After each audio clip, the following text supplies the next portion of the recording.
You put me here on this platform to tell the truth. Speak to me when I be speaking to the youth. There are 7.99 billion people in the world right now. And for each person, 96% of their efforts towards personal development fail because they never created a habit to work towards their mindset. And habit becomes easier if you make it easier to access. So by hitting the subscribe button, you'll not only be creating a habit to think better, perform on a higher level, and be more confident, it'll also mean the world to me by helping us make more valuable and life-changing content for the world. Hit the subscribe button. I look good on this camera. You do. Ain't no pressure. But I kind of want to do a backtrack because you said, because I want to go back from childhood. You mentioned that it was all Lil Wilch, and you mentioned your journey. You from Detroit, coming here and starting things on your own.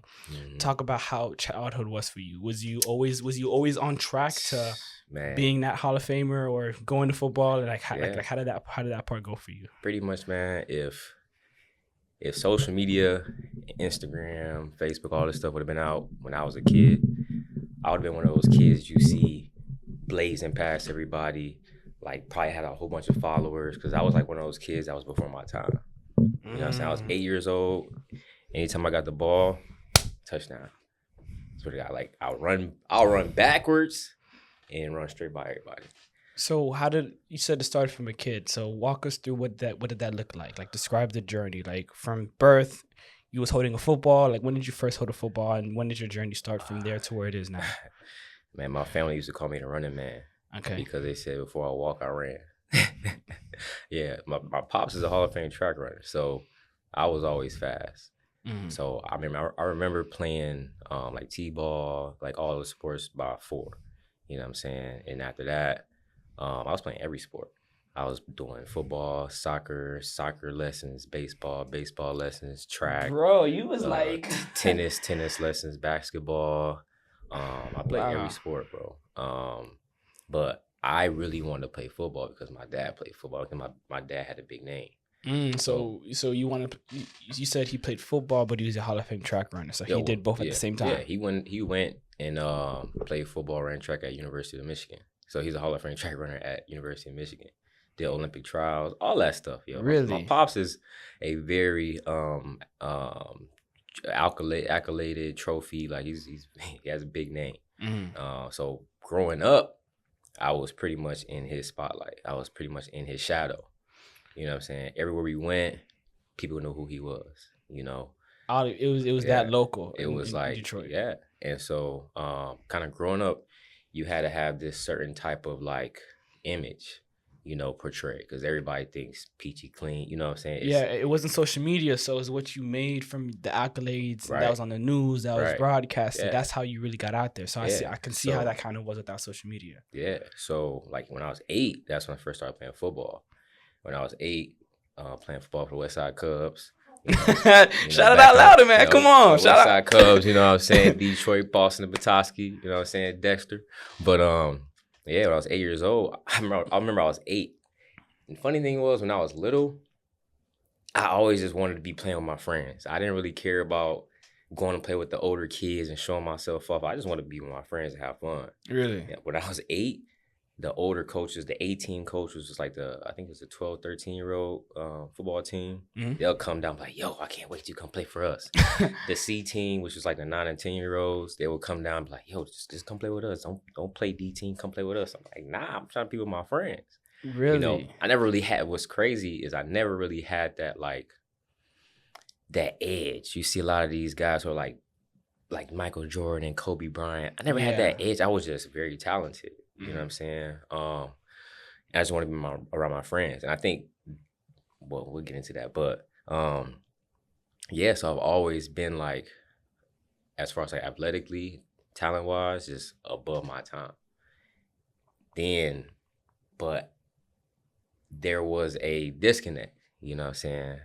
Because now my pops is who he is. But at home, it's a whole nother side. You know what I'm saying? You know, my pops was, you know, growing up, he had to do what he had to do. You know what I'm saying? He was with his team. He was a high school football coach. He spent a lot of time Yeah, I got You you. know what I'm That's saying? very So demanding as a coach. yes, very demanding. As a Yeah. kid, you don't know. You don't understand that. Yeah, You know what I'm and saying? usually if you're an athlete, if you're in that space, you're usually on the field with him sometimes and Yeah. grinding it out that way. You know, Right. in case by case. Yeah. So I didn't really understand that till I got to high school. But before that, I remember he would always tell me, do push-ups every night. But you ain't here. I'm not about to do no push-ups. Like, I'm out here killing kids without doing push-ups. Why I got to do push-ups? So I would never really do. I would never, when I was little, and it's funny, you see a lot of these kids that be putting in that work. Yeah, grinding. I didn't do none of that, bro. I just show up and play. Every day, like even practice, all that. Practice, yeah, we practice, but like doing the extra stuff on my own, nah. So you mentioned things changed in high school. So I was gonna ask you this question: when did things really switch in terms of mindset, where you went from just having fun with your friends to I'm gonna take it serious. I'm gonna treat this like I'm gonna go to the league. I'm gonna treat it more than fun, more than just playing with my friends. Man, I remember my 9th grade year. It was a really bad year for me. Athletic wise or academically or athletic wise, academically, it was always easy to me. You know, I was like a book smart guy, not like the smartest guy. I was a terrible test taker, but like you know, I could get good grades. You just do what the teacher tell you to do. Don't be late. Don't miss class. You know, simple. But I just had a really bad year, just mentally. I just had I had a terrible temper problem. I would just get angry so fast, and I was one of the smallest guys on my team because I never worked out. You know what I'm saying? Like okay, yeah. So 9th grade year, I went and I started having injuries too because remember I never did the extra stuff. Oh, you never worked out? You never stretched? Nothing? You just like a toothpick going freshman year. Man, still killing them. I was 115 pounds going into freshman year. 115 pounds. How tall was you? Like 5'5", bro. Yeah. Bro. I was small. Bro, wow. So I was about the same size freshman. I think I was a little smaller freshman year. Yeah, so we go back. I remember middle school. Middle school. Dang, killing them at 115? I can imagine that. That's what I'm saying. 9th grade was not, I was playing JV. So that's not really, it wasn't, but okay, got you. Before that, I remember running track. It was my first time ever running the track. I showed to this meet late as hell. And I had to run. Like, I never stressed. So I do a little bit of stretch. Bro, you would have got me mad if I was your teammate. 60-yard dash. I go in the front, pop my hip flexor. Yeah, pop my hip flexor, chip a piece of bone off of whatever that is down there, you know. And that was like the first time I had like a real injury. That was middle school, and that kind of like set me back those years. And that's when things started to affect you mentally after that injury and realizing all the things that you didn't, that you should have been doing. I should have been. And so it hit me my 9th grade year because I wasn't that guy. You know what I'm saying? I mean, JV, like you play JV football, it's not the same as varsity. It's not the same, so you're not really, you know. So I'm not gonna say I was out there killing it in JV, but I was just very small. My mindset was not the best. I lacked self-esteem because I'm just in this place. I'm at a big time high school, Cass Tech, you know, Cass Tech High School, Detroit, you know, second to none. but I'm at this big time high school where there's a lot of kids that get recruited to play Division I football and become All-American football players there. And my dad's the head football coach at the school. And so it's a lot of pressure. After 9th grade, I was like, I gotta get right. You know, so I had to work on myself. As far as like my anger, I didn't really understand as much as I understand now when it comes to like mindset and the body and things like that. But I was like, okay, I gotta change my mindset. And like regardless of what's going on, I'm gonna be happy. You know. So 10th grade year got better. Didn't really do much on the football field. We had a lot of guys that were really great athletes up in front of me. But then my junior year, that's when things started to change. And my junior year, I was an All-American track runner. I started doing really good on the football field, started getting recruited for college, and then senior year just took off. So that's when junior year is when my name started getting in the newspaper and things like that. you know. But it's crazy because even like track, I never took serious. I just ran it because you know. Most football players, like Yeah. I was in track too. Whenever football players came, they just did it just for as conditioning. They Yeah. didn't really take it serious like most of the athletes were. And I still would deal with little like hamstring issues when I ran track. So I would just run in the pool for practice and then go run track meets. Yeah. Really? But my track times probably would have been a lot faster, but I took it a lot more serious. So that part is crazy in itself. So talk to me, because you mentioned as we was getting everything started that you was going to the NFL. Well, you had projections to be in the NFL. You was in the combine. You went in with an injury. Like, talk to me about that as you started taking it serious from junior year up until then. Yeah. So going into high school year, I mean, my senior year in high school, I committed to the University of Toledo. But committed kind of early because they seem to be one of the more loyal teams, colleges that was recruiting me at the time. My freshman year, and it seemed like me going there, I had a lot of opportunity to play right away. But I still had to prove myself. Yeah. You know, so I get there freshman year, I'm the same thing. I'm like one of the smaller guys. You know what I'm saying? But it's college. Yeah. Now we talk about 20, Now 23 year olds. yeah. You know, some people 24, 25. Like you get some people up there that's some big guys in college. Yeah. But I just had this dog mentality. Like, I'm in here 4 years and out. Like, I don't care what's going on. I'm in and out, bro. So my true freshman year, I'm killing it on special teams. And then they wanted me to play corner. Okay. Which you good. Which they wanted me to play corner, but I played slot receiver in high school. I never played defense like that. So that's just how my mentality was. I'm just like, I'm about to get in here. Whatever I got to do, I'm gonna do it. You know. So first game I played in was at Ohio State. I don't know if you know anything about Ohio State. That's like one of the top schools in college. I don't. Well, I've seen some of my friends go to those D1 colleges. I don't know much about football in that sense, but yeah, like it's crazy. So you went there. What happened your first game necessarily? Yep. So first game, I block a punt against Ohio State, and that's like a huge play. And during that game, it turned the momentum in our favor. Gotcha. Toledo's not like one of those big BCS schools. We're Division I, but we're not like the Michigan, Ohio State, big schools. We're a little bit smaller. So whenever we play those teams, it can be an upset. So during that game, we were hanging on, but then that play that I made put us in position to like go up, you know. Gotcha. And then we ended up almost winning that game. And was that? So you said that was the first game of the year. That was the first. Well, that was the first game. It was the second game, the first game I played in. Okay, got you. First game we always play like some just a exhibition game. Yeah. That was like the first series game. Gotcha. Yeah. So how was your journey at that university up until you know, doing your trials at the NFL Combine? Yeah. So my true freshman year, I had a really good season. That spring ball, so after the season you go into different, you know, seasons, just where you practice and stuff. Spring ball, we do a gauntlet drill, and I end up popping my shoulder out. This is the first time I ever had like a true like injury in football. Gotcha. You know the last one was track. It was track, like hip flex or whatever. But I mean, the hip. track, It is. No, don't. It I'm is. a track runner. Don't even say that. Don't even say that. I know. I know how that feel. When you mess up your groin, your hip. Oh man. Well, like I was young, so you young, things just come back fast. Yeah, but now you working on getting to the league now. So how did that feel? So popped my shoulder out of place, and I popped it back in.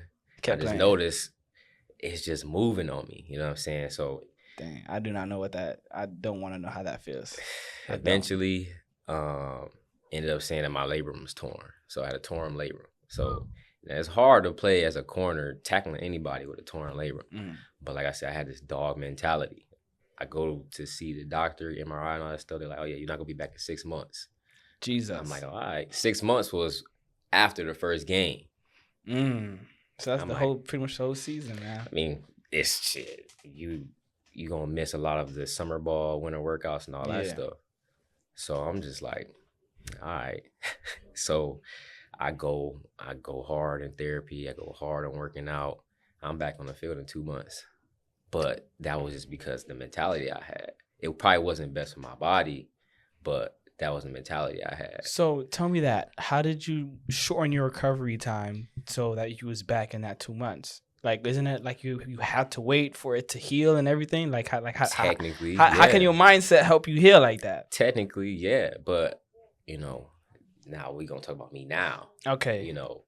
I believe everything is the mind, and pain is nothing but a communication. You know what I'm saying? It's just your nerves communicating what's going on back to the mind. You know what I'm saying? So back then, the type of mentality I had where I was just, man, I'm trying to get in here. I'm trying to get out. Like, I'm trying to, I think that just affected, like, the recovery process. Now, it wasn't for the best because it wasn't ready. It was not ready. So, like, I remember it's crazy. So the first practice I come back, I'm in a green shirt. I'm not really supposed to have contact, but I'm supposed to, like, just run. Yeah. Move out of the way. But you said contact. F The type of mentality I had, bro, like, I'm broken. I'm gonna still go. I'm fast. I'm very fast. And it was during two-a-days. They had them two-a-day legs. They wasn't moving like me. Okay. First practice, I'm in this certain technique where, like, if the second receiver runs an out, I got to break down on it. So the second receiver ran an out, and they threw it to him. I broke down on it, and I just ran through it. I ran through it. Broke his chin strap. He was bleeding out his nose. I'm like, oh, shit. They're like, yo, Keyshawn, what's going on? It's just practice, right? That's crazy. But that's just the mentality I had. But I'm like, I got to get back. I got to get out here. So then they seen how I was progressing. Like, okay, well, let's see if you can really go. So 4 months, mind you, I wasn't supposed to come back on the field till 6. 4 months, they're like, all right, you full go. Let's just see. The doctor didn't give you a clear. It was just the coach just putting you in the game. Basically, they're like, all right, you good? You straight? I'm like, yeah.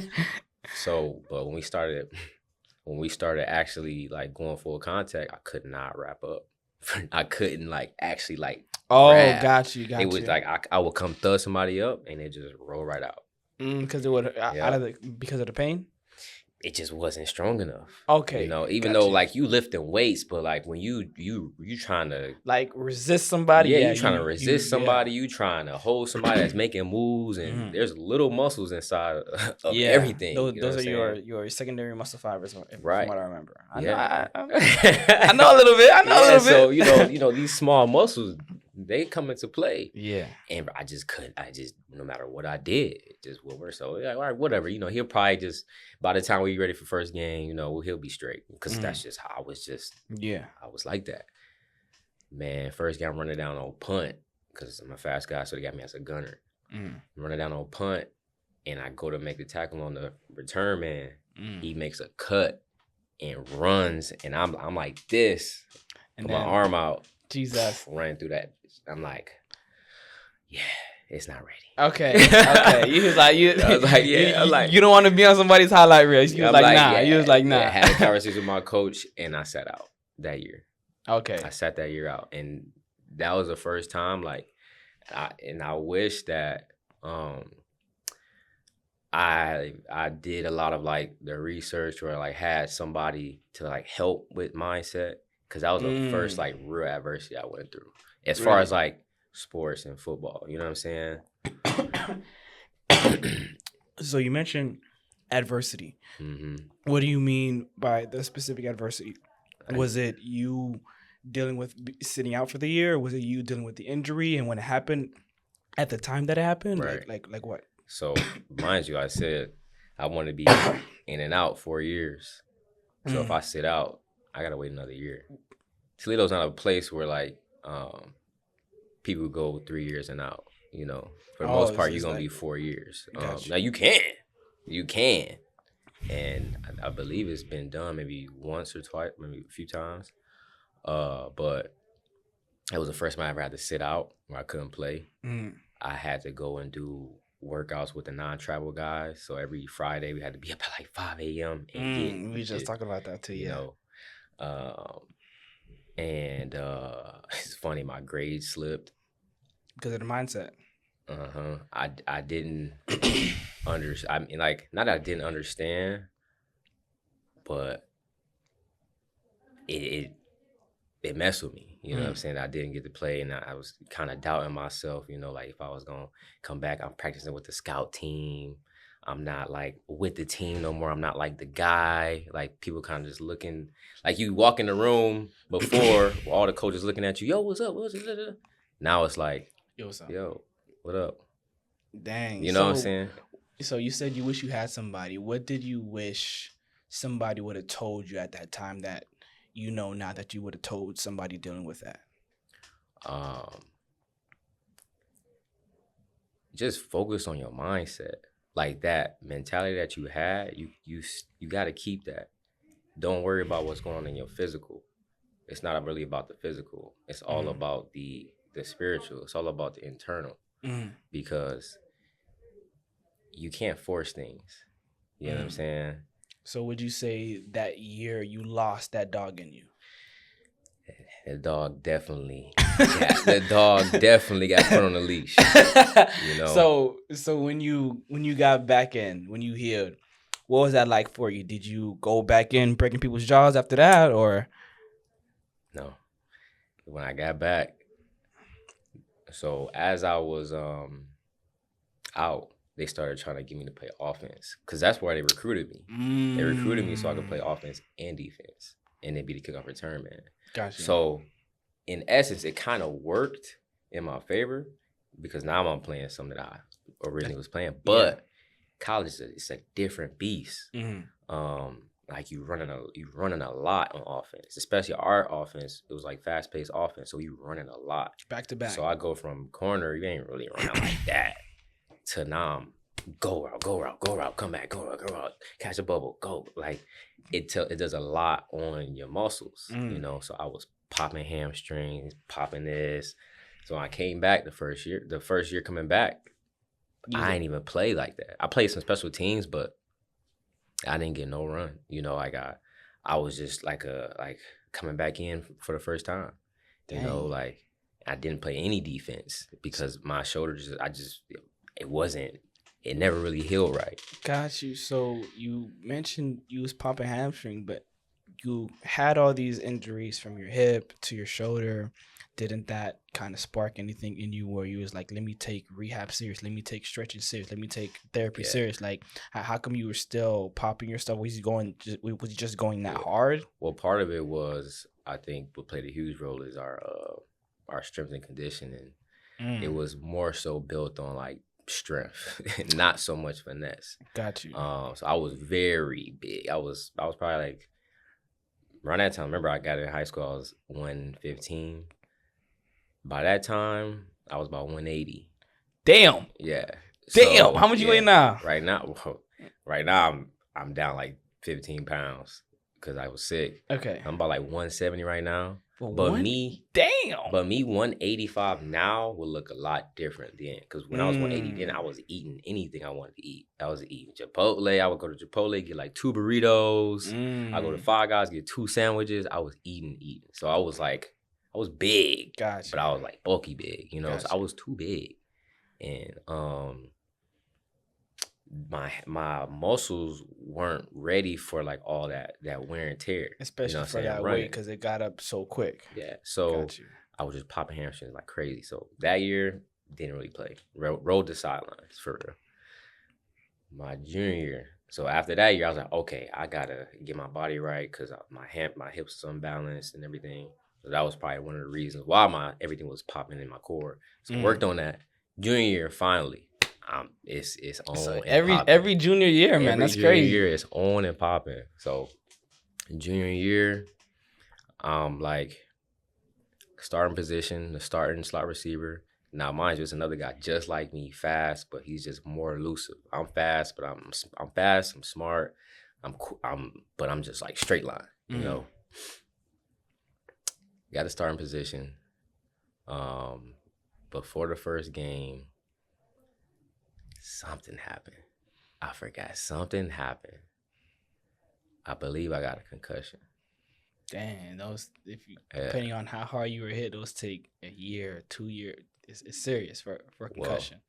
Well, if we go, I suffered like a mild concussion my freshman year during the game. It was crazy. I had a career game that in my freshman year. Really? Yeah, we both hit, lightning flash, went out, came back. Oh, got with the ball, tackled him. Crazy. That's but crazy. the first game before the junior year, I believe I got concussed in practice, or I got a hit because I was already on concussion like watch list because I sustained what I did my freshman year, and then once you get one, like they watching. Really? So some guy headbutted me, like just some young, just like overachiever, and we just doing walkthroughs. Turned around, headbutted me, and they made me take the test. The test is super hard. Failed the test, so I had to sit out the first game. Now, mind you, this guy next to me is just like me. It's just like me. Dang. So he started first game, took off, 75-yard touchdown, get a starting position. So now I come back. Got you. I come back, second game, we go down to Cincinnati.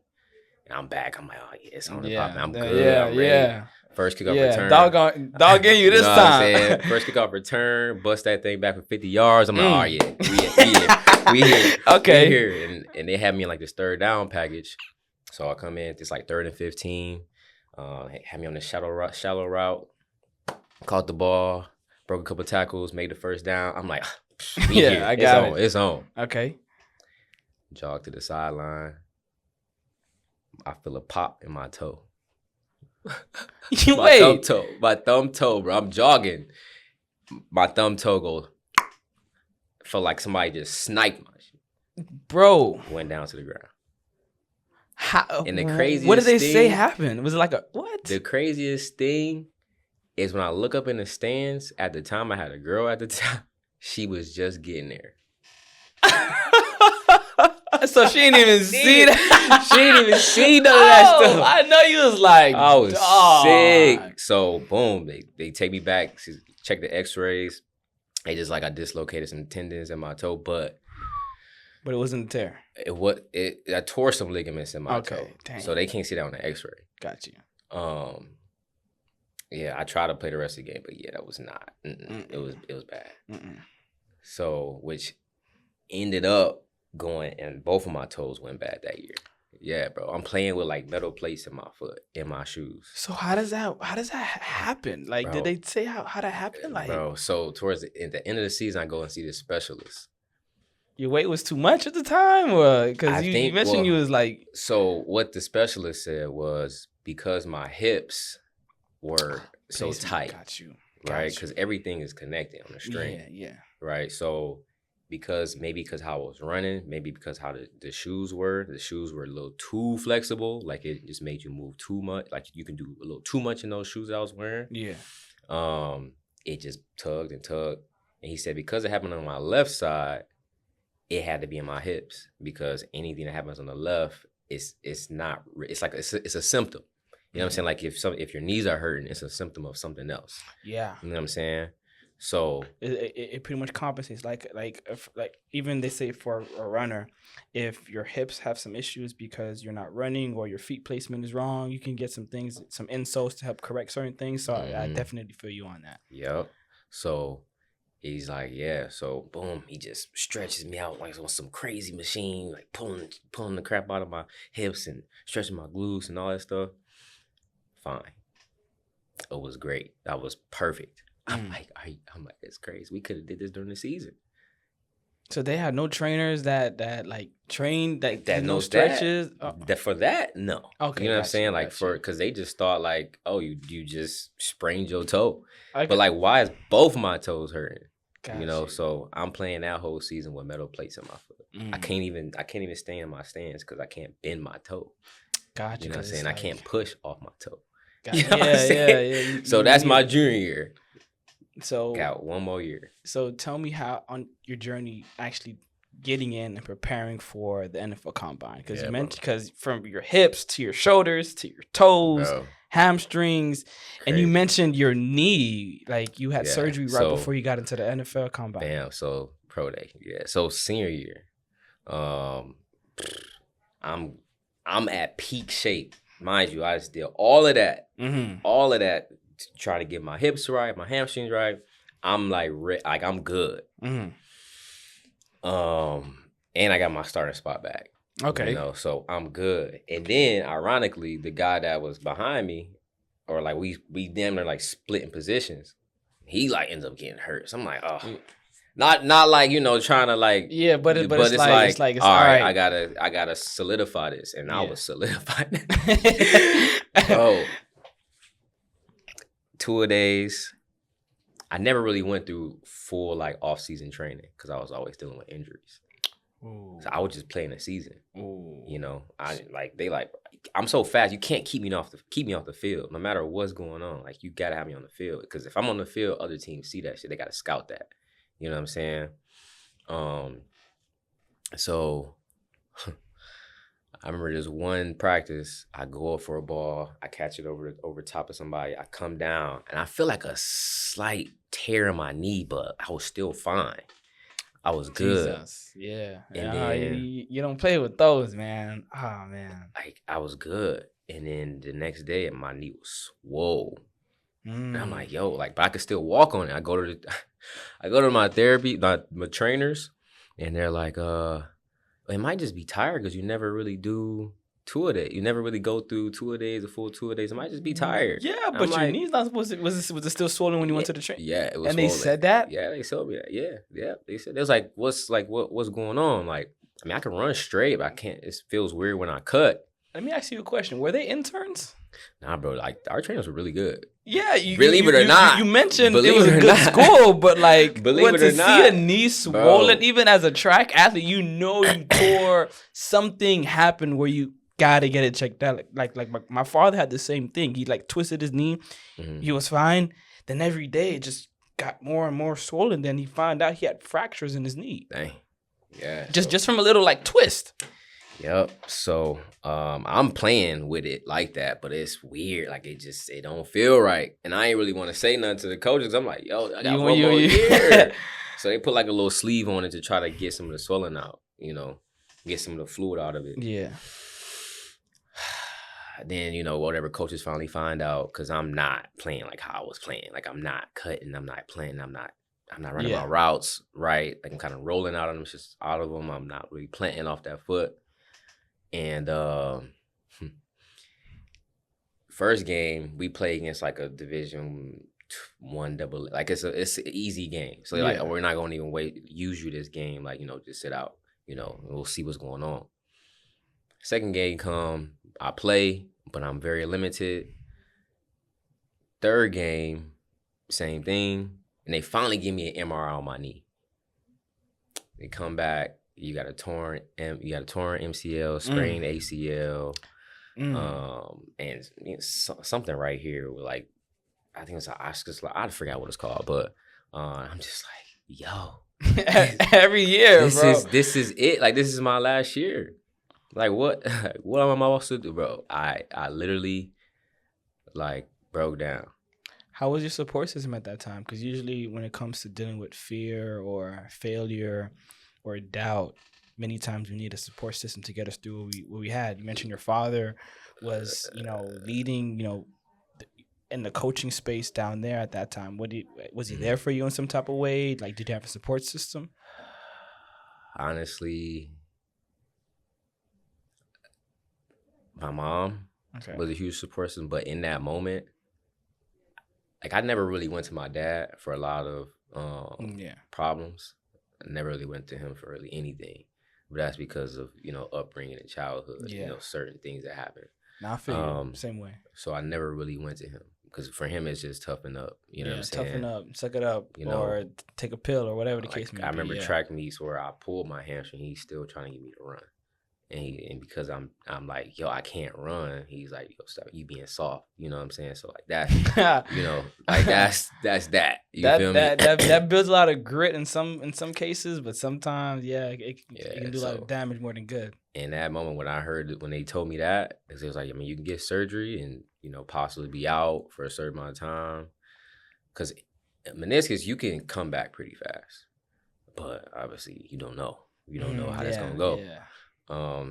So I called my pops, and I broke down. I was, and then he was like, just play it out, because I could play, but It wasn't every the week, same. every week they had to drain fluid out my knee, and they had to shoot me up. Every other week they would shoot steroids. They would shoot something in my knee. I don't know what it was. I'm gonna say steroids, but they was shooting something in my knee to like make it feel better. Those weeks I was fine.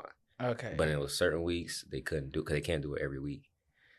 And certain weeks I would just have to thug it out during the games. Yeah. So then at the end of the season, my last game of the year, my meniscus ended up flipping in my knee. Jesus. So now I was like, let me just get the surgery. And then so now we get to, at the end of the season, whatever. I'm like, I'm done. I stopped working out. I'm done. After your surgery? At the end of the season, when they told me, when I was like, I'm gonna get surgery, that was it. Really? I stopped playing football. I stopped. Mindset went out of there, and you just gave up. I wasn't even gonna do pro day. I didn't want to get an agent. I didn't want to do any of that. Like I was like, it's no. Like I went every year dealing with an injury. This game ain't did nothing for me but hurt me. So what changed your mindset to actually committing with pro day? Especially when you were scheduled for surgery. Yeah. I was like, might as well try. Like just might as well, because at the end of the day, like, it ain't about what I'm feeling like, what's going on right now. You know what I'm saying? Like, who knows what's going to happen? Yeah. I am a very athletic person. I can probably still go out there. If I was healthy, it would have been crazy. But I'm going to still run fast. I'm going to jump high. I'm going to still look like an athlete. Somebody can possibly use that, somewhere. I have some film. I don't have a lot of film. I'm doing a lot of injuries, but I have some film. So I was like, we're going to do it. And then I went hard in training. I went very hard in training. And during training, my knee started swelling up again. So I'm just like, Oh, so this was before you were scheduled for surgery, and you just sucked it up and said, I'm going to try, and you got back into training, and then... No, this was after surgery. After surgery? After surgery. Yeah, after surgery. That's when I started training again. So, and that was 3 months. Well, you... Okay, so 3 months. Bro, at the beginning, in college, I could bench press 225 20 plus times. At this point, when I was going to surgery, got out of surgery, I couldn't lift 225 5 times. Dang. Yeah, that's just why I stopped. So you mentioned, off the record, that you was dropping some good times on pro day. And bro. So I remember in college, I had a little tweak in my LCL one time, but they do a PRP injection, boom, back in 3 days. And like we would run times in college, and our strength coach would clock us. In college, I ran a 4.3 flat, and that was 3 days after I had a PRP injection. Didn't run for like 2 weeks. So that was my junior year. So you know what I'm saying? In high school, I ran a 4.4 laser time. That's fast for a high school person. Yeah, high school kid. After the surgery, with my knee swollen, I'm putting Tiger Balm on it all day. You know the Tiger Balm. Yeah, I know. I tore my third metatarsal. No, I fractured or sprained my third metatarsal on my foot. Couldn't jump, and I was a jumper, and that was my jumping leg. So that Tiger Balm was there with me every night, feet elevated. Yeah, sure. I was the same way when it comes to the injuries, and you had that mentality where you did everything you could to shorten it. So I feel you. Yeah. So bam, I'm there. Tiger Balm, after everything, I'm putting Tiger Balm. Yeah, ended up running a 4.38. It was crazy on the actual scouting things. I don't know, they boosted my time up. I'm like, I never ran a 4.5 in my life. But everybody, after I ran, everybody's like, yo, you ran 4.38. They showed me the time. Jumped to 41.5. Ran a 3.8 in my shuttle. I had good numbers, really good numbers, After that, I go do a trial with the Lions. And I go do a trial with this CFL team. Yeah, CFL team went really good. Lions went really good, but I dropped one pass, the deep pass. Gotcha. He overthrew me, and I'm just fast. I tracked it down, but it was like right outside my reach. So they're going to blame it on me because it tapped my fingers. whatever. But you got to make a play. You know what I'm saying? You don't really when you 5'7 and a half, you don't really have much room for error. Yeah, you know what I'm saying? And you coming off of injuries on injuries on injuries. Yeah. You know. And concussions in your history. So yeah. Yeah, they see all of that. Huh? They see all of that stuff. They see like I remember I was at pro day and when they said my name, them coaches like, oh, that's Wilcher's son. So you still, yeah, bro, yeah. So that's what you're saying. Yeah, that's crazy. Yeah, bro. So after that, you know, I got an agent, you know, because I did really good for my times. I did good for my times. I got an agent, and whatever he was talking to the teams, like I'm not really hearing nothing, and I was like, all right. I was getting my master's degree, so I had one more year left. And my coaches there, they wanted either my coaches at my school, some of my coaches went over to Iowa State, which is like a little bit bigger BCS school, which is a BCS school. They wanted to be a grad assistant because I'm pretty smart kids, pretty smart.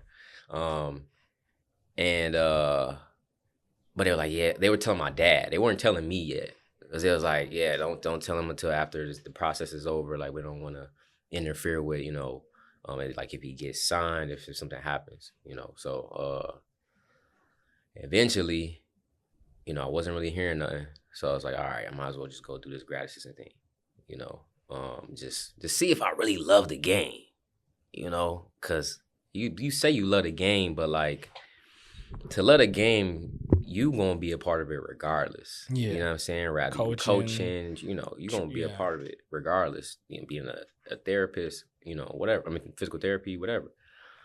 I'm like, all right, let me see. My dad's a coach. Let me see if I can, you know, follow into his shoes. I hated that. I hated it, bro. So I hated it. You went into coaching, but you trained. Isn't that the same thing? Isn't that the same thing? Well, I don't really. So with training, okay. So now we can roll it back again. Before I became a grad assistant at Toledo, there was this one kid. I was his host when he was getting recruited into Toledo, and then funny, he didn't even have a scholarship. But fast forward, he's the reason why they won the MAC championship.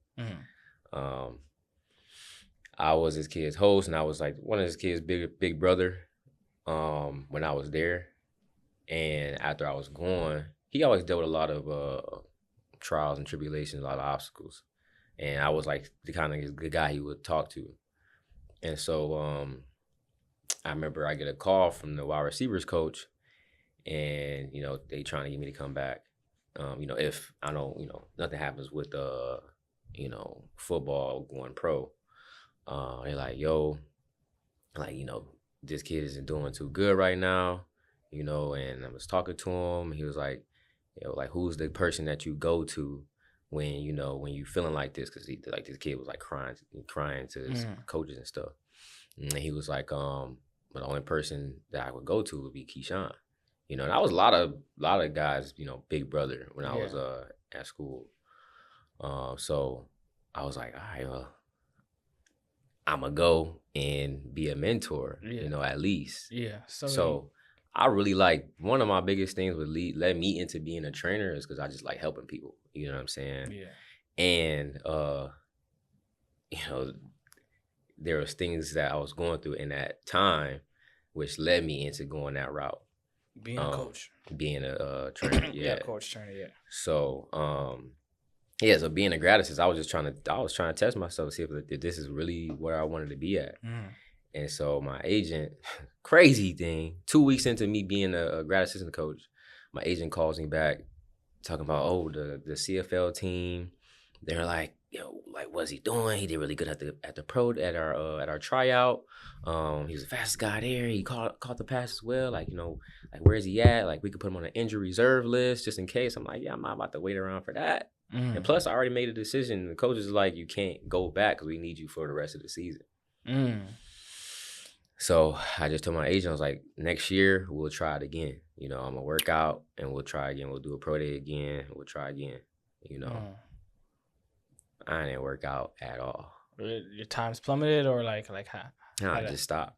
I stopped working out. You stopped working out. You just Mm-hmm. fell I out just of it. coach. I work out here and there. And that was it. That's crazy. That was it. And then now that led you. You did all of that. And where were you at the time when you was training again? What do you mean, like in like coaching training or coach and training? So me becoming a trainer didn't happen until 2021. 2021. So all of this stuff that I'm talking about, me being a grad assistant, that was back in 2017. Got you. Yeah. So there's like a whole 4-year gap. Dang. You know what I'm saying? That happened in between. So that 4-year gap, a lot of things happened from being a grad assistant to letting you just pull the trigger in and coming down to Florida. Mm-hmm. Really. So yeah. I want to talk about your mindset and all of that, because you went through a lot, and I'm sure you now understand the value of having a good mindset and working on your mindset. When you moved down here, did you feel you was at that good space mentally? Because I know sometimes when you move to a new place, it can kind of, diminish people's motivation and stuff like that. But from what I'm seeing, you stuck hard through everything that you was going through. I've always been the type of person that kind of like stick to like the choices I made. Yeah. The only thing that I never really did was stuck to one thing. All right. So after I got done playing, after I got done with grad assistant, I ain't know what I was gonna do. Now, backtrack just a little bit. When I was a grad assistant, one thing I kind of thought about was sports management, because I know a lot of guys that's probably gonna be going into the league. Even the one kid that I was talking about, he's playing in the NFL right now. So I have a lot of connects, and one of my friends, he's a sports agent now for QC Sports. And he at that time he wanted to start a sports management company, and I was like, all right, I'll rock with you. I'll see how it's going. And he lived here, and so I visited down here a couple of times, and it always just felt like home. I'm like, man, I might as well You might as well go. Might as well go. And then it just so ironically, my godbrother moved down here, so I'm like, I can get him to be my roommate, so we can just figure it out. So I chose to move down here so I can get closer with them, get around like the agents and stuff, and like kind of get more of a hands-on approach with like how that stuff operates. So I didn't know what I was doing. Yeah. And it's funny because during this time, like after I was done grad assistant, I started doing all these direct marketing companies. I started doing like Primerica. I was doing like the travel one. You fell into those traps. Florida can definitely trap you into I was doing that before I moved to Florida. Really? It's everywhere, bro. Wow, it's really prominent here though. Like I'm still getting the calls to this day. Hey, I see. And like, I'm not gonna knock them because some people see success in it, but obviously at some point the water can't run dry. But it's more about like what type of person are you? You know what I'm saying? But like, it's just the recruiting part. But I guess it's the same as a company in a sense. You know what I'm saying? But it's just wasn't for me. But I was doing all of those different things, and then boom, ended up moving down here, and I'm doing taxes. I was a car salesman. We doing a sports management thing. Did everything, bro. I was like trying to, how these guys be renting out cars, doing exotic cars. I was doing all of that stuff, just trying to figure it out and trying to hustle. And I remember we had gotten to one meeting with like one of my guys I grew up with, and at the time he was like a really big time wide receiver in the NFL. I got into a meeting with him with my guy, and he's telling me like, yo, I don't want to change my agent. We can talk about marketing stuff. When I was texting him, I was talking to him like, yo, maybe we can get you some more marketing deals. It'd be cool for me to be your manager. You know what I'm saying? As far as like getting you more endorsements, stuff like that, blah, blah, blah. And he's like, yeah, but like, let's see what we can do. And let's do it. That'll be dope. We get into the meeting. My guy was the sports management guy. He's talking nothing but let me these are the agents that we have. Blase, this, like, come with this guy, this is what this person has. And my boy is not the kind of guy to just be sitting down and like take it. He's the type of guy like, I'm not here for that. You know what I'm saying? I'm not here to talk about agents. I'm with the best agency in the world. Like, I came here for this. You know what I'm saying? So that kind of made me look real bad. Dang. You know what I'm saying? Especially with my boy. Yeah, he was like, yo, these guys just want to sell me. Yeah. Yeah. So, and like, I understand, you know what I'm saying? That's sales, you know what I'm saying? Sometimes you want to shift, you know, so you may be able to shift a person's perspective. But that rubbed me the wrong way. And plus, I was just trying to figure something out. So you left after that? Stop doing it. Really? Yeah, it just didn't rub me the right way. It rubbed me the wrong way. You know what I'm saying? And plus, I kind of felt like I was doing it for him. I wasn't doing it for me. You know what I'm saying? It didn't really bring me, like, I'm doing it for the money. Like, yeah, I want to make money, but like, I'm not really like driven by money. You know what I'm saying? So what made you choose being a personal physical trainer? Like, that you're doing right now? Yeah. So boom. After that, I could work at Enterprise. I work at Enterprise, bro. One of the most stressful jobs I've ever had. Well, it's probably like my main job, but I never had that many jobs. But that was the most stressful 2 years of my life, bro. I had crazy anxiety because you don't get home till like, you get home around like 8, 9 o'clock. Just to get back at like Just 7. To get back at 7 a.m. And you see people right at the door before you even get there.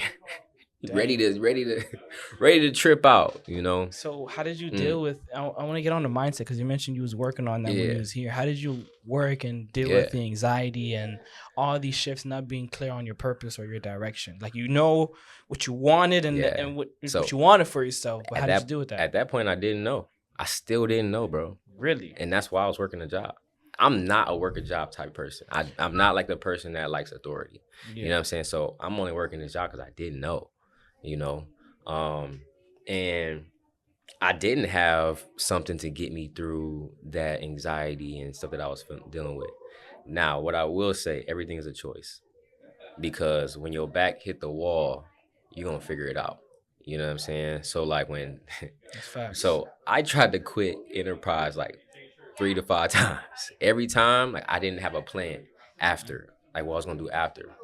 So every time I was ready to quit, the one of the higher ups getting a meeting with me, like, you're great this, you do great, hey, you're very resilient, this and that. They hit your soft spot. They sauce me up, and I'm like, man, you know what? I don't really know what I want to do, but like, you know, they telling me like, yo, we can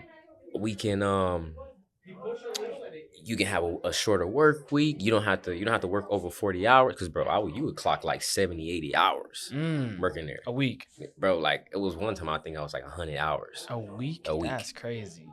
So they really cut that down.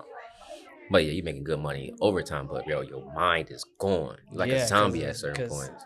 It's burnout. Yeah. There's different types of burnout. So I didn't really have like something to help me through that. I was just, at that point, I was in survival mode.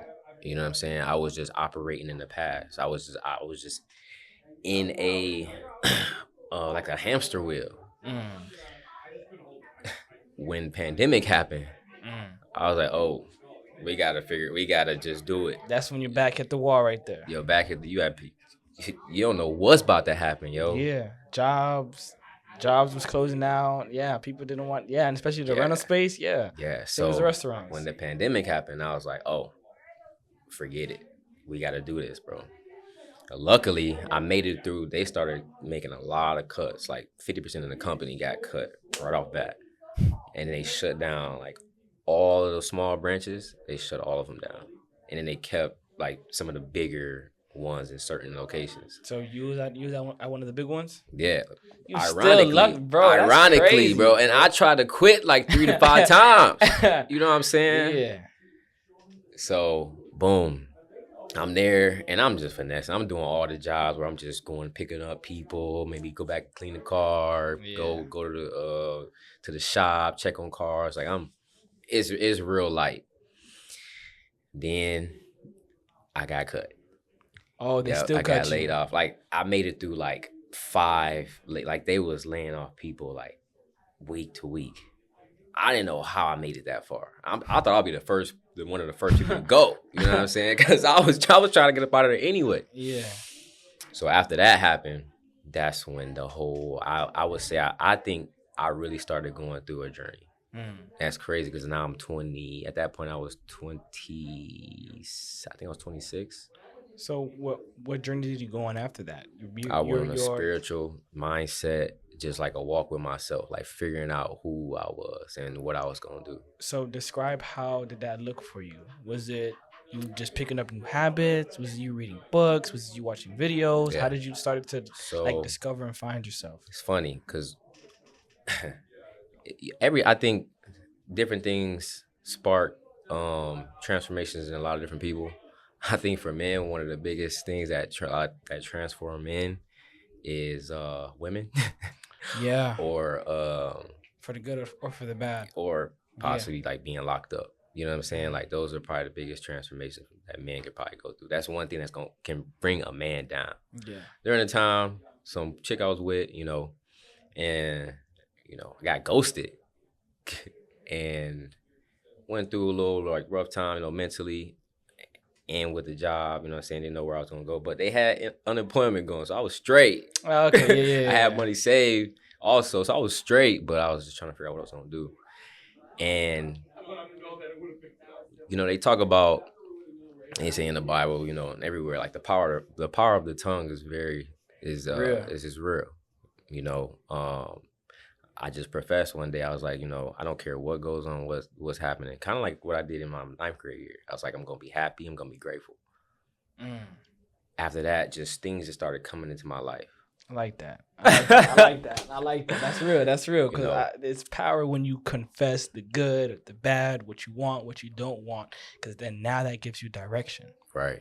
And whether right. You're being guided in that direction. Exactly. So yeah. So it's funny.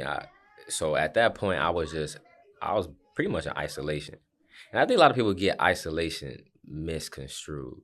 Because I think a lot of people think isolated, I'm cutting everybody up, I'm just going into a dark room. Like, no. Yeah, they kind of relate it to how they hear in the movies in prison, isolation. Yeah. They put a negative connotation behind that. I think I went in isolation. I just cut off all the people that was not going where I was going. You know what I'm saying? And if I did have you in my life and we did communicate, if it wasn't speaking my language, your time to cut it short. That's not talked about enough. Yeah, because it's you need so much energy to change. Yeah, and there's this one thing that I talked about in this course that I'm making, where how you overcome procrastination or doubt or fear or whatever label you want to put on it that has that same negative connotation. Right. You have to have a certain amount of experiences to shift your mindset. Right. From a fixed mindset to a growth mindset. Right. Because a fixed mindset is when you have that doubt, you have that fear, you think of, you don't think of anything more than yourself. Right. But when you have enough experiences, you're talking to the right people, you're shifting your circle, you're around the people that's going to take you further. That's when it shifts you to a growth mindset. And then that's when you have a certain level of execution where even if you don't have a plan, even though when your back's against the wall, you're going to get things done. Yeah.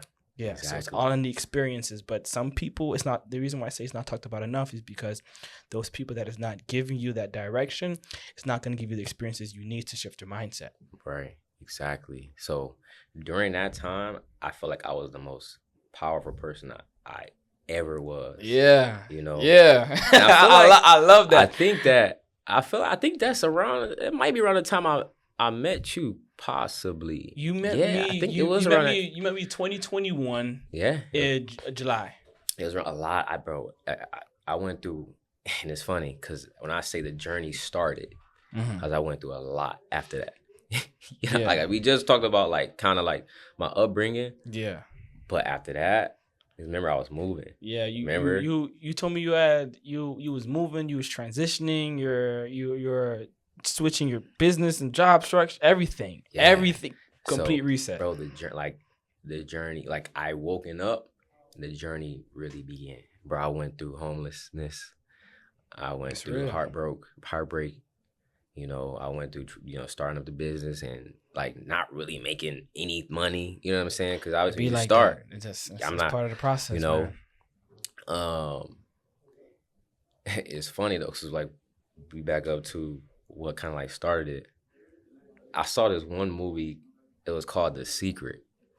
I don't know if you ever heard of that. Yo, I heard of the book. Bro, it's the I same thing. I want to watch. I The want to interact like that. This is the 10th time I've heard that. Yeah. That when people read The Secret, heard The Secret, their life changed. Like, Bro. granted, I heard the same thing about Think and Grow Rich. I never really finished Think and Grow Rich because it talked about desire, and I had a lot of desire. But it's just I'm gonna tap into The Secret, man. Yeah, I'm gonna tap into The Secret. I think so. For me, it was so life changing because it was just information I never heard. Like what? You know what I'm saying? Like just the power of the mind, the power of the mind. You know what I'm saying? And it was just funny in that time. I think I was actually paying attention.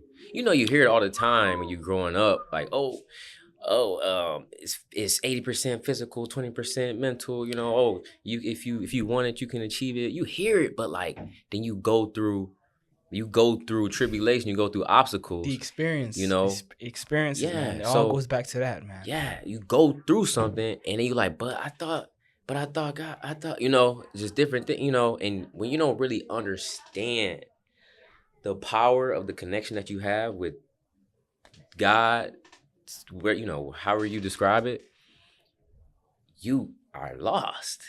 You know what I'm saying? Like, when you don't understand that. Yeah, you have no direction, you have no identity, you have no intention when it comes to your action, and that's purpose. Yeah. Purpose is a two-edged sword. You need to have identity because the noun form is when you're identifying something, you're identifying yourself, and the verb form when you're identifying your actions, what you're called to do, what you want to do, things of that nature. Right. So yeah, it's a two-edged sword on that. Yeah. So, and it's funny, but I also think too, like I also believe, because one of my teammates, I think he's a prime example of it.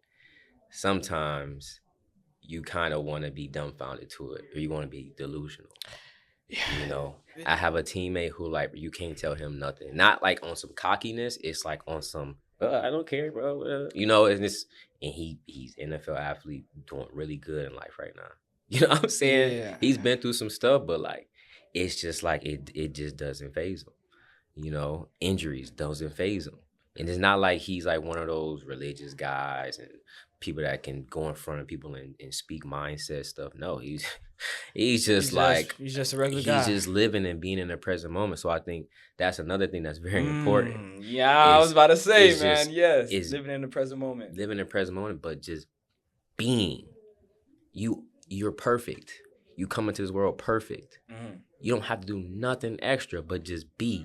But sometimes you got to figure out what these things. We go through stuff in our childhood. We had our subconscious program was created by 7, you know. So now you got to probably go against that program. You got to understand. You got to go through those wounds. And that's the thing, like, because of our parents and our upbringing and how we were raised, that molds us to have a fixed mindset. And that's mainly because of our color. We weren't taught these things. Going back to our history, from my grandfather, their father, going back, it wasn't really talked about. But once you understand that for yourself, I feel like that's when the generational curses start to break. Because once you understand that, you make sure your kids don't go through that. Right. Granted, you know, your parents knew some type of information where they didn't want you to go through some things, but when it comes to that, that's when the shift really starts to happen. When you talk about purpose, identity, you know, the mind, you know, working on the mind game and things of that nature, bro. Right. That's facts. Because people don't understand how strong DNA is. DNA is like the cord from like past lives, past times, and past. Yeah, you know, everything's connected. It's all connected. Even you talk about water, like it's all connected. And I want to say this too, what you're saying is true, because sometimes you even have to have those difficult conversations with your parents, because you said everything's connected. If you didn't know what your father was struggled with, how are you going to understand what you're most likely going to struggle with? Ooh, yeah. So, all right. So, yeah. So me at the beginning and that started the journey, what I would say, I went through a lot of realizations because I used to blame my dad for a lot. You know, I used to blame him for like me just kind of not really having that structure, that foundation. I used to blame him for like me being in the position I was in right now. And I kind of used to blame a little bit on my granddad was like a father when I was growing up. Yeah. But I put a lot of blame on him too, because I feel like he was in a position to really, because he had I think the biggest law firm in Detroit during that time. He had rental properties. So I didn't even know you the had place. you big name, Bro, big like, family, man. Yeah, like I'm connected to some very powerful men. You know what I'm saying? But I felt like I got just thrown out here. You know what I'm saying? When you say thrown out here, meaning because of how you were raised, or when you came down to Florida, just to give some context. I just feel like I just don't have like. If I fall back, I just go home. You know what I'm saying? You don't have like that setup to where like, okay, my dad built this business. He got a name. What business? He ain't got no business. Yeah. You know what I'm saying? My granddad, he had businesses. I didn't even know the place that we was going, the place he stayed at. I didn't know he owned that whole like property. Like there's a condo homes. I didn't know he owned the whole thing. I didn't even know that. But growing up. If you said, your father didn't build anything, did you have that same mindset when it comes to your grandfather and passing that down and something like that? Yeah, because he got into a little bit of trouble, so that stuff got taken away. Gotcha. But I put a lot of blame on that. But as the biggest thing, being an adult and being a child, the difference is responsibility. Yeah. When you become an adult, you have to take responsibility for your own life. Yeah. And that was another thing that was like a revelation for me. So I'm like, yo, it's on me. It's not on them. Yeah. You know what I'm saying? Regardless of the relationship I have with him, it's not on him. So I feel like every year since that year, I went through a different type of like, what you want to call healing of generational curses, healing of whatever. From what specifically you was dealing with. Like 1 year was like all mindset. Yeah. 1 year is all whatever other thing that she was dealing with at that time. So during that time, it was like a lot of mindset. I was stepping into my power. I was like very like forward driven. I like that. One of the biggest people that I listened to a lot during that time was Dr. Joe Dispenza. Never heard that. He talks a lot about just the power of getting beyond your past self, and not so much the power of now, but you, as long as you're thinking about things in the past or you are reacting to things in the past, you're stuck in the past. You know what I'm saying? Your brain, or you kind of create this never-ending cycle? You create a cycle. Yeah, you create a cycle because you're constantly thinking about the past and you making decisions off the past. And that's depression. Because my brother mentioned this to me, and I never thought about it that way, because I thought depression was you just went through a traumatic experience. But he's talked about depression when you constantly think about the past and you sulk in the past.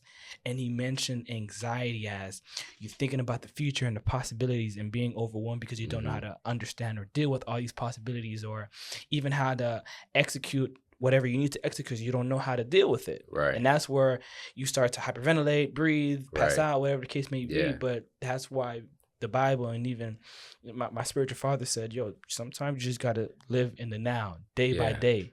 And that's one thing that I knew that I had from day one, because I was always by myself, same like you. Like by myself, father was working.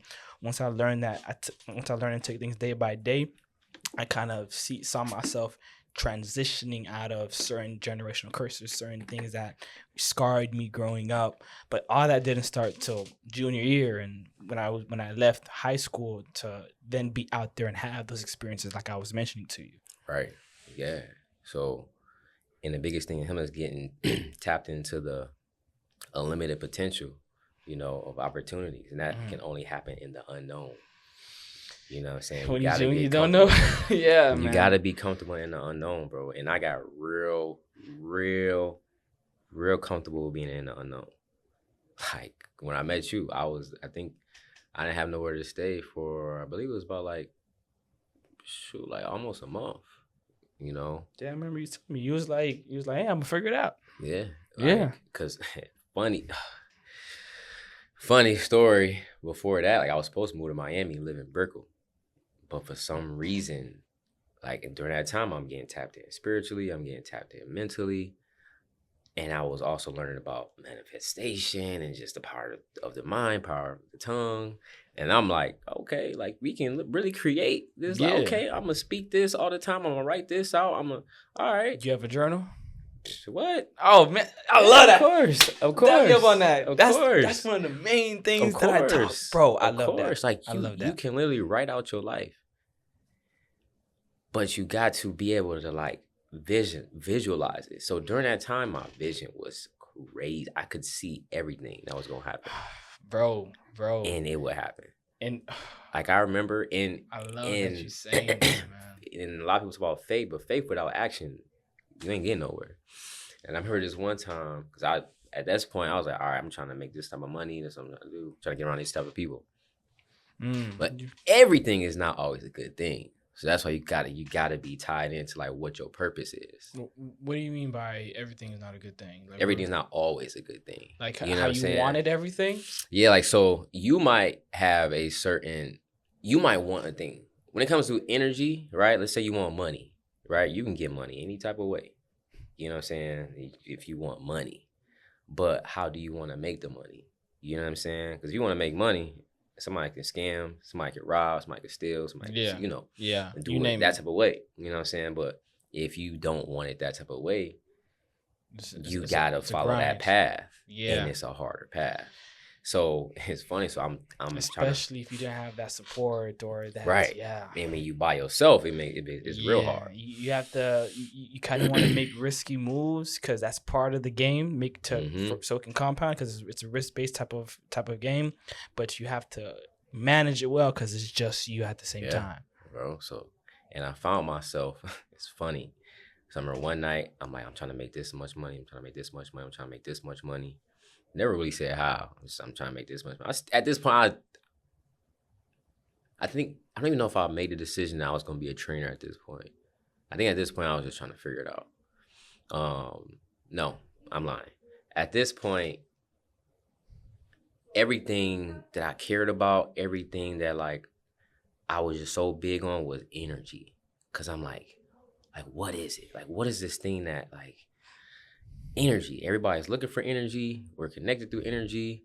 You know, we're energetic beings or spiritual being, whatever you want to call it. It's energy, you know? So energy. And then, so I had created this company called Vitality X. Vitality meaning energy. And then X is the exponent. You know, what is X? X is you, you know? So I created that. But I'm like, all right, you know. I love it. So Vitality X, the whole meaning behind it was just everything is energy, which changed to ignite your, what the fuck? What did I say? It was ignite your energy, unleash your potential. You know? So it's all about that, just being you like as your that. Ignite your energy, unleash your potential. Exactly. Yeah. You being the greatest person, your greater self, you know what I'm saying? Your highest self, whatever you want to call it. But I'm like, okay, I'm gonna make the money for it. Like I'm gonna make money for this brand. I was like, you know, what do you like doing? Like at the end of the day, I'm gonna work out. I'm good at working out. I got a pretty good looking physique right now. It could be way better.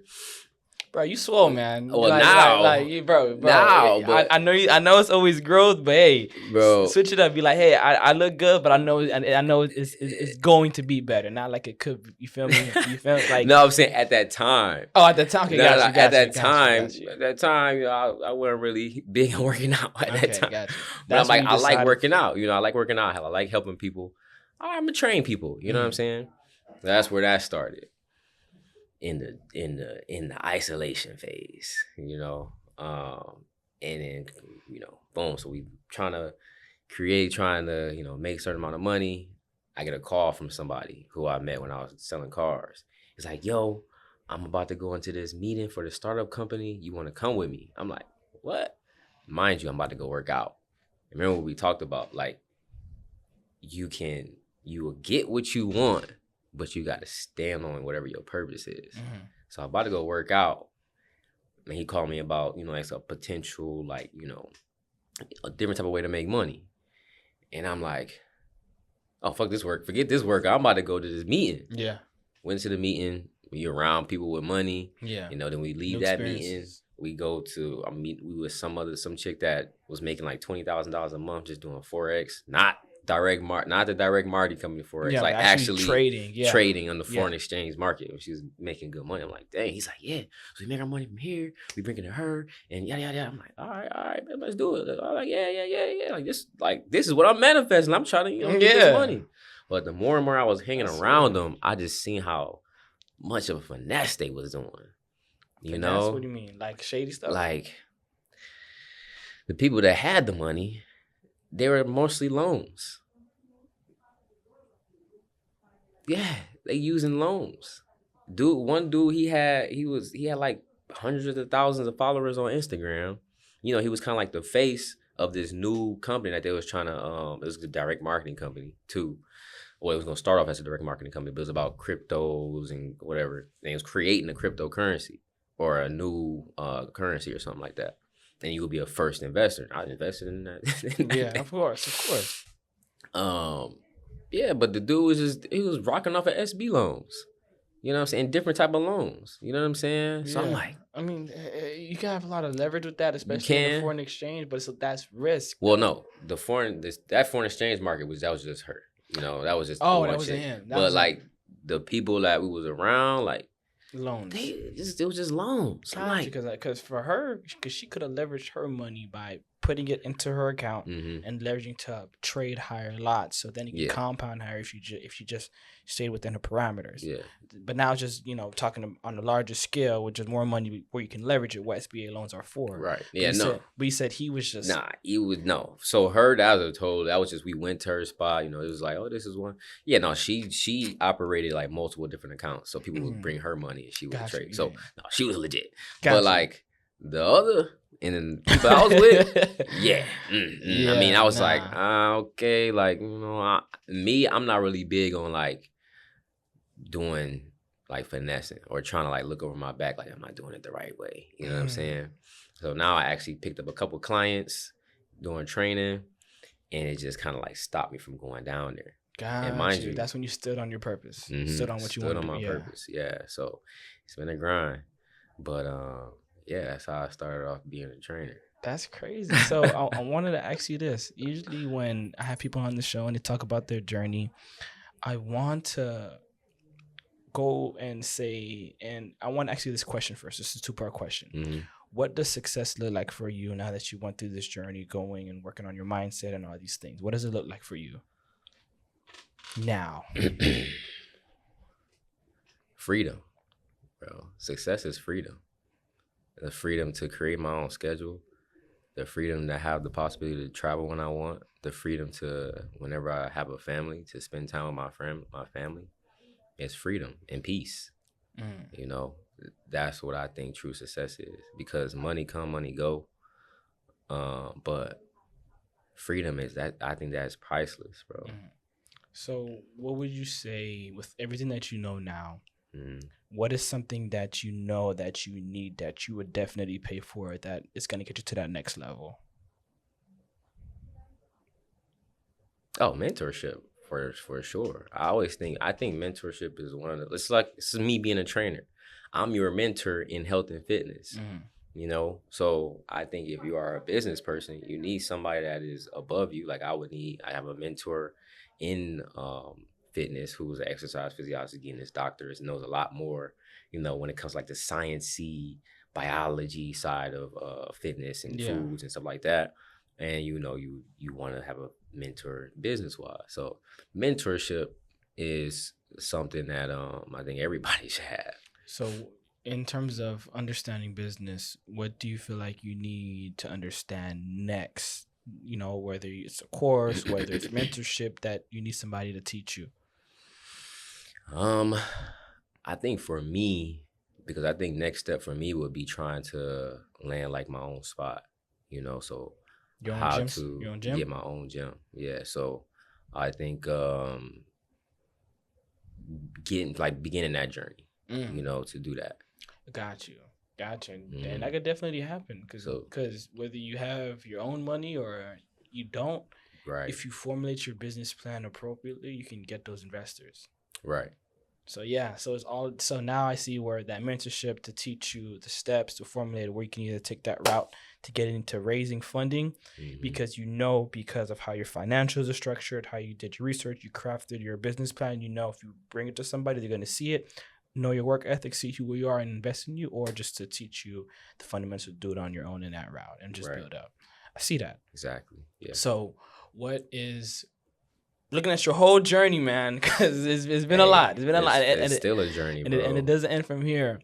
What would you say? You mentioned, the most important thing for you was working on the mind game. Besides that, what would you say is that one thing somebody needs in their life? Like if you can make it like a recipe, like they're baking a perfect life or a life of success, what would you say? What are the 5 or whatever you wanna, whatever amount that everybody needs? I think we can say, I'm gonna put 5. Okay. I'm gonna create it right now. Okay, say it. Tell me. I'm gonna say mindset. Okay. Your health, your physical health. Let's say your relationships. You definitely need relationships. So that's family, that's your community, whatever. Finances, and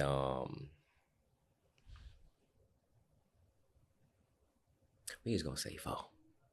It might be one more, but I might be missing one out. What I said? You said mindset, health, relationships, finances. And your mindset is a lot of different things. Spirituality, it can fit a lot. It's depending on what you label. Yeah, and if you don't equate mindset with spirituality, I would say spirituality. Your spirituality, your connection. You know what I'm saying? That's what I would say. But it's always a journey, bro. Like, and I say, and it's so funny. I think the mindset part is the first part.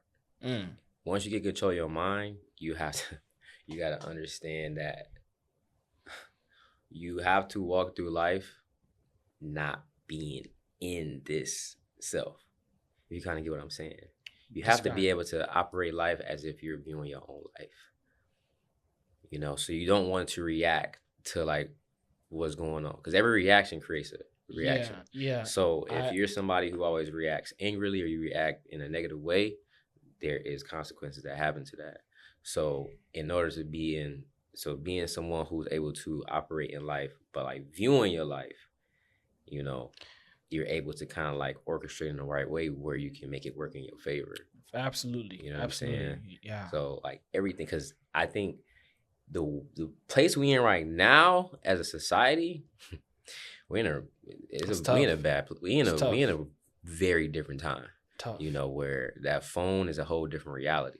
And I think a lot of people deal with a lot more anxiety and things like that because we get dopamine hits right here.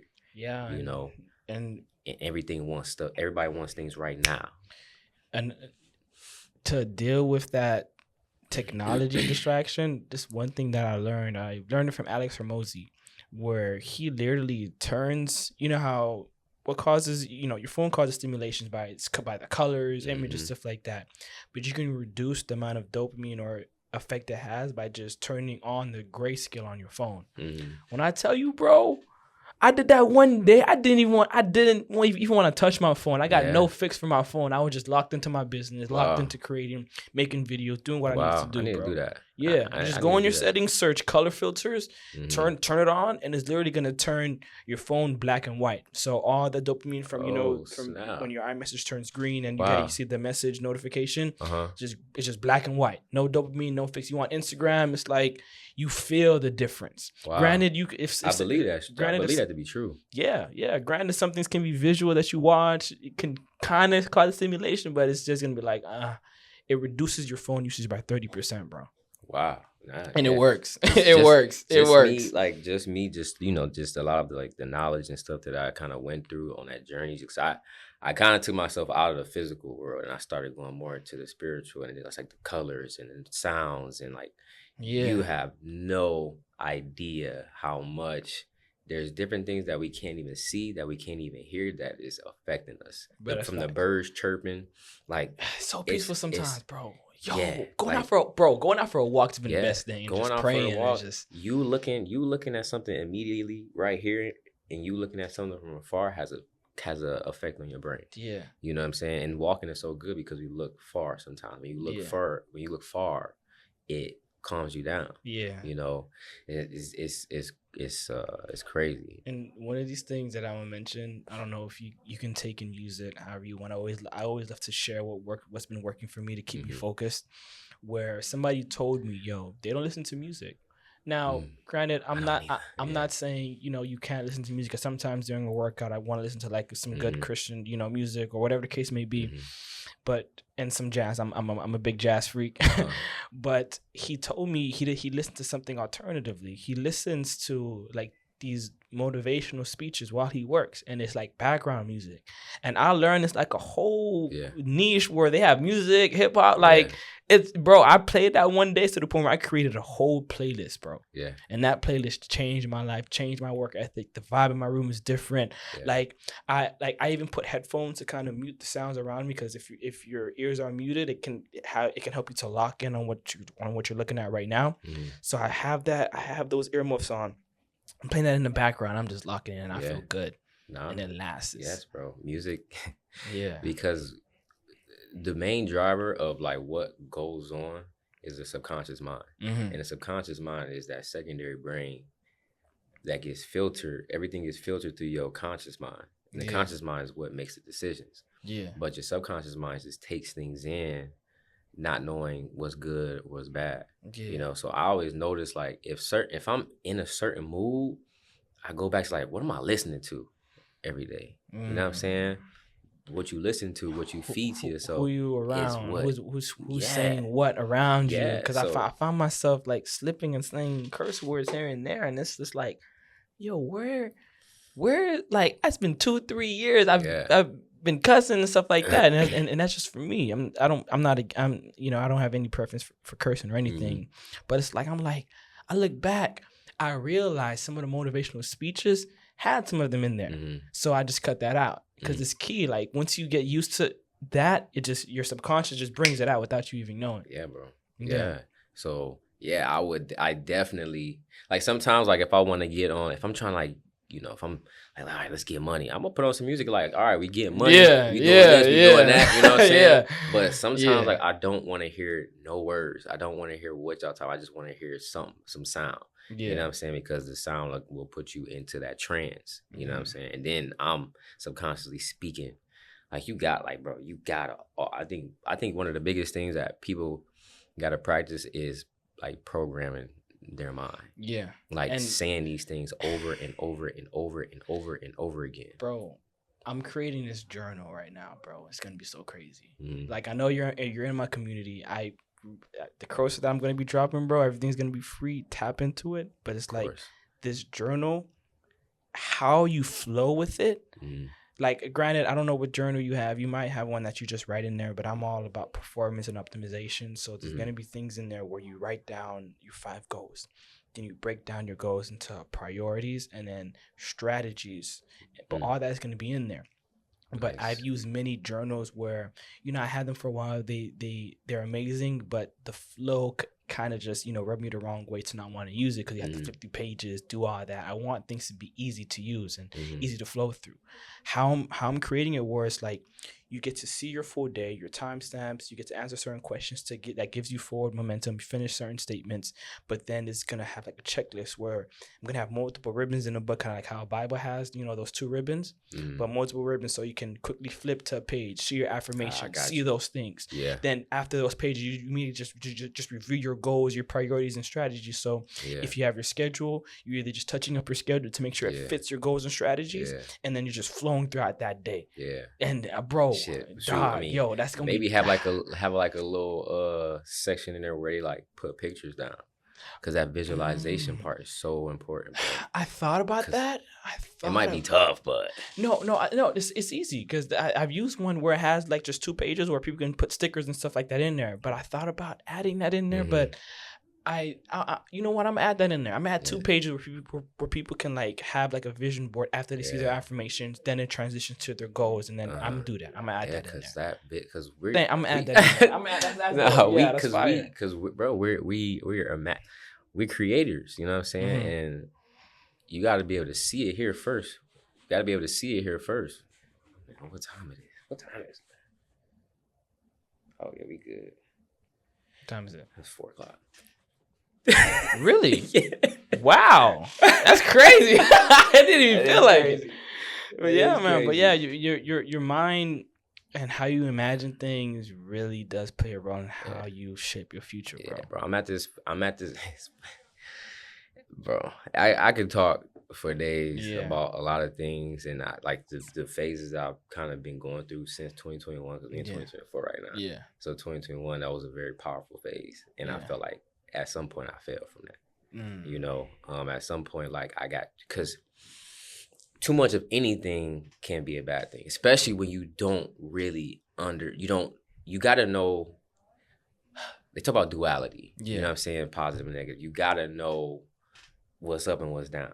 You know what I'm saying? Because I don't know, anytime you go through anything in life, when there's too much of one thing, something coming to smack you in the butt. Yeah. You know, so you might have a lot of good and then something happens. It's always that. You might have a lot of bad and then something good happens. You know what I'm saying? And I want to leave people on the cliffhanger on that note, just to say all that is part of the process. It's all part of the process. And once you hone in on a type of experiences you need to have to shift your mindset from fix to growth, bro, it's a wrap from there. Yeah. Once you're in that growth mindset, it's a wrap from there. It is. But one thing that I've noticed, because it's so funny, like in my life, like I have not reached the pinnacle, you know. Far from it. We just broken the door. But people see me as like, you know, I'm big time. You know, people tell me all the time, like, yo, like you killing it, you doing this, you doing that. Like, bro, I just broke up with my girl and I don't even got nowhere to stay right now. You don't know that though. You know what I'm saying? Because social media is, you know, it's a different place. It's a different world. You know what I'm saying? So like since 2021, I've been in different situations that's really tested my mindset and showed like the work that I put in it really helped a lot. But understanding, like, because I kept getting pushed into the unknown. Remember, you got to be comfortable with the unknown. Every time I got comfortable, I feel like I got pushed into the unknown, because the biggest thing, you got to always remember what you want. That's why I say you got to always remember what you want, because regardless if you think what's going on right here, regardless of what you think is going on. Like I'm getting tongue-tied right now. I need some water, man. regardless of what you think is going on right now, it's happening in your favor or whatever you set out to do. You know what I'm saying? And if you didn't set out to have a family and have your family looking like this, have this type of business or this type of friendship group or this type of life, whatever you said you want, you will get, you know? So good or bad. And in that time where, you know, I went, you know, this is like what, 2022. You know, I had a girl, whatever, and we was living together. But at that time, when I started on my journey, I was like, and I just got my place. I'm like, got my place, you know? And I'm like, oh, it's on and popping. Like I'm all up. I'm about to get this money. I just started up personal training in my career. I'm about to go all in on this. Like, I'm not worried about women right now. You know, like, this is it. This is what I'm doing. I'm in grind mode. Yeah. Ended up meeting somebody, you know. That's not a bad thing. You know what I'm saying? I'm not going to say it bad. It wasn't bad, but I just wasn't. I didn't get out of that mindset where I was really trying to get what I was trying to get. And I don't think I ever got myself transitioned into like a relationship mindset, and it ended up, you know, going down. Yeah, it's part of the process, and you learn things to get you in that space and that mentality. Because once you have that wisdom, you just flow. But wisdom is really when you receive knowledge through your own trials, tribulations, Mhm. or situations, circumstances, it can then formulate your wisdom because you went through all these things that teaches you what to do, what not to do. So Mhm. then wisdom is like, hey, you're gonna do things as best as you can, and that's what wisdom is in a nutshell. Right. And and it's funny because sometimes the more you know makes it worse. Because now I know. You know what I'm saying? Like Yeah. now I know the good, the bad, the ugly. So I'm not like just going and being. Yeah. You know what I'm saying? Yeah. So when you know, it's even more prevalent for you to speak it, think it, act on it. Yeah. While being in that unknown. Like it's Yeah. so crazy. So like for us now, since we know, it's even more important for us to speak on it, think on it, act on it. Like it's so much important. Now you can always have times of surrender, you know what I'm saying? Because it's greater than us. You know what I'm saying? And that's where I've been at. Like end of last year to this year, I've been in more of a surrender. You feel me? And Once you let go, and it's what you wild need. because I remember this one time, like, you know, I've never really emotionally went through like any, like felt the emotions of what anything that I really went through. Like I never like sat back and like was like, damn, all right, I'm hurt right now. You know, like, all right, this is how I felt in this situation. I always just been like, all right, whatever, boom, let's just go. Let's just go. Yeah. Let's just go. I went through one of those recently with a woman, and it taught me a new type of grind. Taught me to let go and to not look for it. Because I would say I'm on the opposite side of the spectrum because I know what I want. I know the direction. Well, we both know these things, but I was actively looking for somebody to share that with to go to the next level. And sometimes that can cause you to, you know, make certain mistakes, do things too early, flow in a nutshell, flow the wrong way. Right.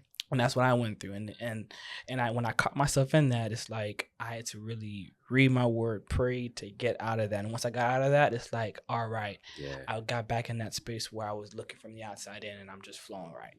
Yeah.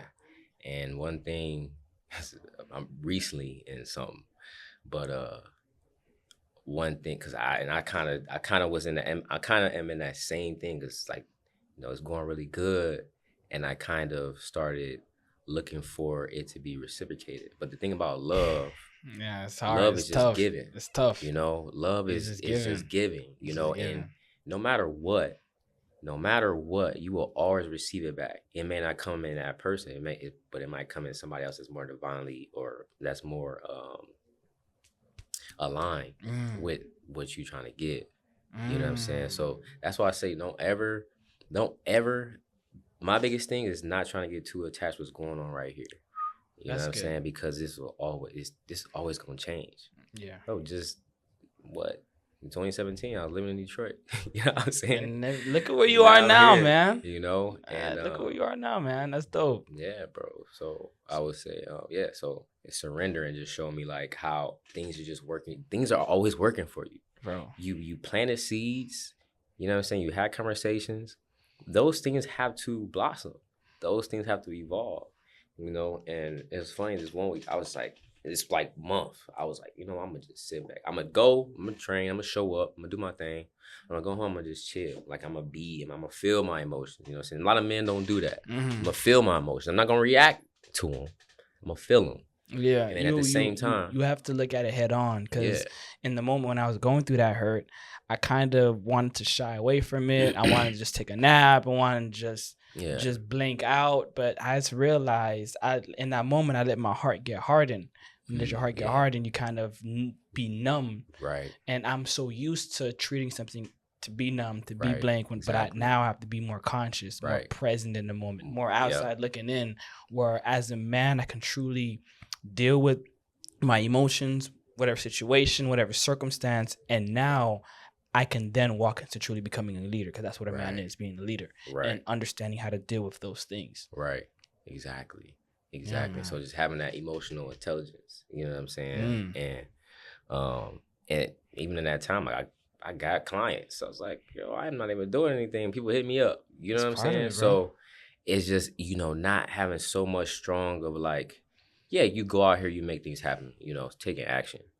But when you in your purpose, You and your purpose. Bro, it's written. You cannot fail. Man, I ain't gonna lie, man.